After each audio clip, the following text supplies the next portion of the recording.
নালাগে চাই অকলে যাওক সেইভাগে ধুৰিয়া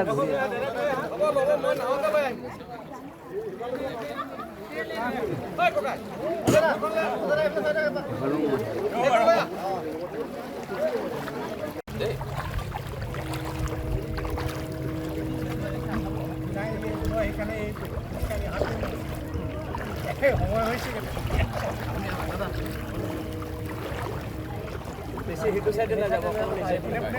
কোনে কোনে গৈ থাকিলে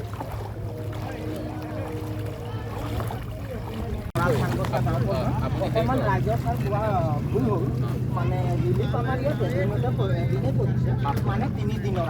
আৰু দিব লাগে 7 দিন নাই কালি দুটাই শেষ কৰিছোঁ পৰহি পৰিছে নাই কিন্তু পানী হোৱা কেইদিন 7 দিন হ'লে 7 দিনৰ ৰিলিফ পাব ন আৰু শিশু খাদ্য শিশু খাদ্যটো নাই দিয়া পশু খাদ্য নাই আজি ইয়াত য'ত আহিছোঁ আমাৰ চৰাল পথাৰত ডিমৌ সমষ্টি অন্তৰ্গত ইয়াততো এদিনৰ ৰাচন দিয়া গৈছে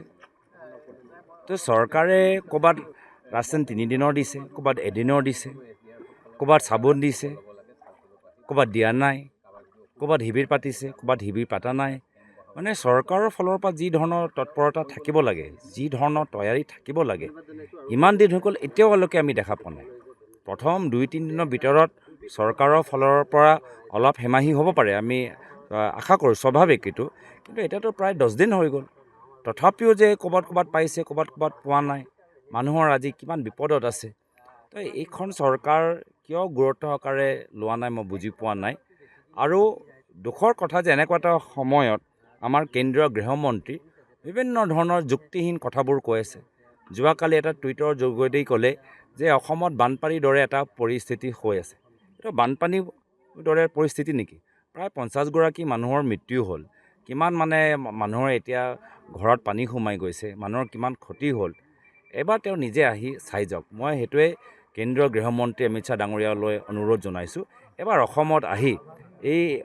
পৰিস্থিতিটো চাই যাওক অসমৰ বানপানী তেওঁলোকে চোৱা নাই আৰু সেইকাৰণে তেওঁলোকে দিল্লীত বহি বিভিন্ন তৰ্কহীন যুক্তিহীন কথাবোৰ কৈ আছে যি কথাবোৰ তেওঁৰ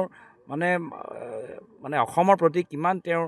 চিন্তা কৰে তাৰলৈ আমাৰ সকলোৰে মনত এটা প্ৰশ্ন উত্থাপন হৈছে তো আমাৰ সেইটোৱে আমি অনুৰোধ জনাইছোঁ আৰু আমি আশা কৰোঁ যে বৰ্তমান সময়ত ৰাইজে যিদৰে তেওঁলোকে সাহায্য পাব লাগে চবতে তেওঁলোকে সাহায্য যে পায় বহুত ক্ষেত্ৰত মানুহে পোৱা নাই ৰাইজে এনেকুৱা বিপদৰ সময়ত চৰকাৰৰ ফালৰ পৰা তেওঁলোকে 100% তেওঁলোকৰ সহায় পাব লাগে